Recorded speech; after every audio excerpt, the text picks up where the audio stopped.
विधान परिषद की 10 सीटों पर चुनाव का ऐलान हुआ।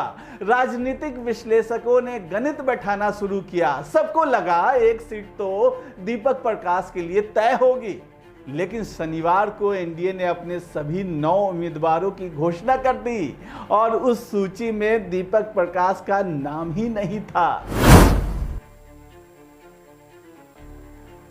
अब यहाँ एक और दिलचस्प कहानी सामने आती है। राष्ट्रीय लोक मोर्चा के पास हैं सिर्फ 4 विधायक, हम पार्टी के पास हैं 5 विधायक, जबकि लोजपा रामविलास के पास हैं 19 विधायक।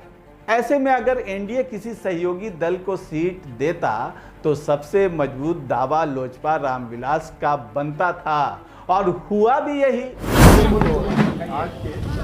तो क्या दीपक प्रकाश को मंत्री पद छोड़ना पड़ेगा? क्या उपेंद्र कुशवाहा कोई आखिरी राजनीतिक चमत्कार कर पाएंगे? क्या नामांकन के अंतिम दिन बिहार की राजनीति में कोई नया ट्विस्ट देखने को मिलेगा, या फिर ये कहानी एक मंत्री की विदाई पर खत्म होगी? बिहार की राजनीति में एक बार फिर बड़ा भूचाल आने वाला है। एक ऐसा मंत्री जो अभी सिर्फ 1 महीने पहले ही सत्ता के गलियारों में दाखिल हुआ, जिसके बारे में माना जा रहा था कि उसका राजनीतिक भविष्य सुरक्षित है, लेकिन अब वही मंत्री अपने पद को बचाने की लड़ाई में फंस गया है। क्या बिहार सरकार के मंत्री दीपक प्रकाश को कुर्सी छोड़नी पड़ेगी? क्या एनडीए ने उपेंद्र कुशवाहा की पार्टी को साइडलाइन कर दिया है? और क्या बिहार की सत्ता में कोई बड़ा राजनीतिक संदेश छिपा है? आज हम इसी बड़े राजनीतिक सस्पेंस की परतें खोलेंगे, क्योंकि कहानी सिर्फ एक मंत्री की नहीं बल्कि एनडीए के भीतर बदलते शक्ति संतुलन की है। चलिए समझते हैं आखिर उपेंद्र कुशवाहा के उम्मीदों के पहले जो महल था उम्मीदों का, उसे कैसे झटका लग सकता है। 7 मई 2026 बिहार की नई सरकार में राष्ट्रीय लोक मोर्चा के कोटे से उपेंद्र कुशवाहा के बेटे दीपक प्रकाश मंत्री बनाए जाते हैं। राजनीतिक गलियारों में चर्चा शुरू हो जाती है। लोग कहते हैं अब दीपक प्रकाश का राजनीतिक भविष्य सुरक्षित है, लेकिन एक छोटी सी समस्या थी। दीपक प्रकाश उस समय विधानसभा या विधान परिषद किसी भी सदन के सदस्य नहीं थे, फिर भी मंत्री बन गए। संविधान इसकी अनुमति देता है, लेकिन सिर्फ 6 महीने के लिए, यानी 7 नवंबर 2026 तक उन्हें किसी न किसी सदन का सदस्य बनना होगा। सबको विश्वास था कि विधान परिषद के उपचुनाव में एनडीए उन्हें टिकट दे देगा, लेकिन यहीं से कहानी में आता है सबसे बड़ा ट्विस्ट। अब समझिए, एमएलसी चुनाव के लिए एनडीए की सूची आती है और यहीं से सस्पेंस बढ़ जाता है। विधान परिषद की 10 सीटों पर चुनाव का ऐलान हुआ।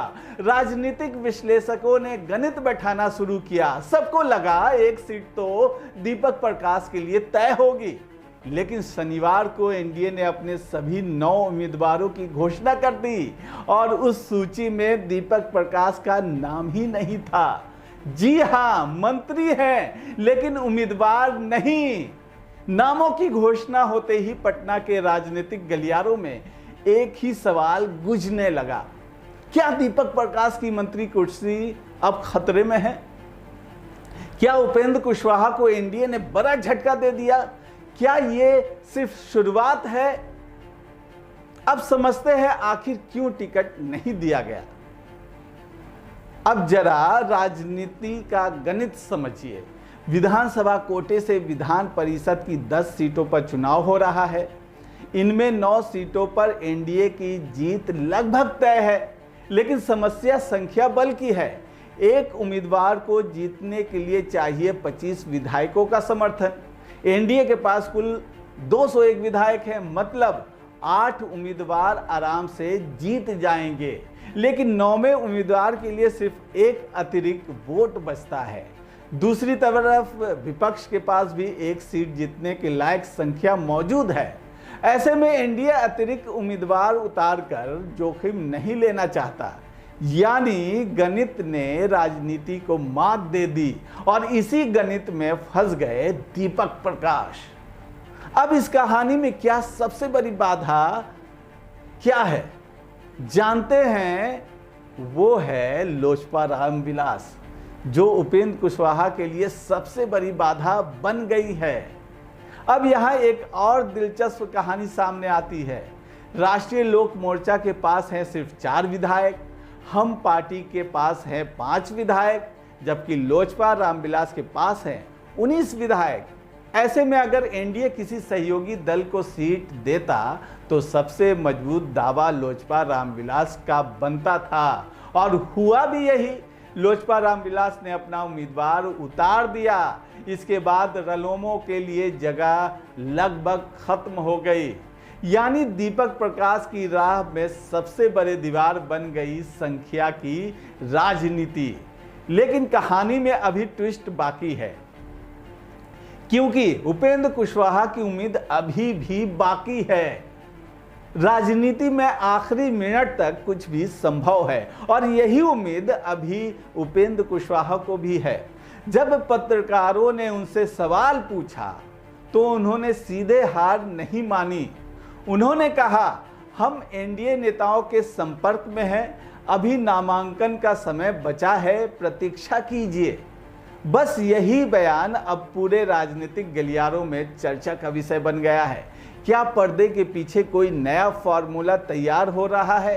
क्या अंतिम क्षणों में कोई चौंकाने वाला फैसला आ सकता है, या फिर यह सिर्फ राजनीतिक आशा है?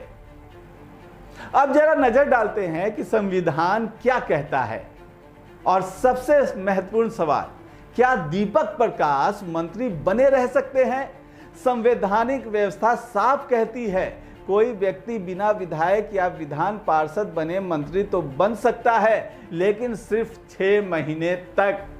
अगर 6 महीने के भीतर वो किसी सदन का सदस्य नहीं बनता तो उसे मंत्री पद छोड़ना ही होगा। संसदीय मामलों के जानकार का भी यही कहना है। उनके मुताबिक 7 नवंबर से पहले दीपक प्रकाश का किसी सदन का सदस्य बनना जरूरी है, और फिलहाल ऐसी कोई संभावना नजर नहीं आ रही, यानी खतरा वास्तविक है। अब सबसे दिलचस्प सवाल है कि आगे क्या होगा। सवाल है, दीपक प्रकाश के पास विकल्प क्या हैं? पहला विकल्प, विधान परिषद की किसी सीट पर मौका मिले, लेकिन फिलहाल सभी सीटें भर चुकी हैं। दूसरा विकल्प, विधानसभा का चुनाव लड़े, लेकिन बांकीपुर सीट भाजपा की पारंपरिक सीट मानी जाती है, वहां रलोमों के लिए जगह बनती नहीं दिख रही।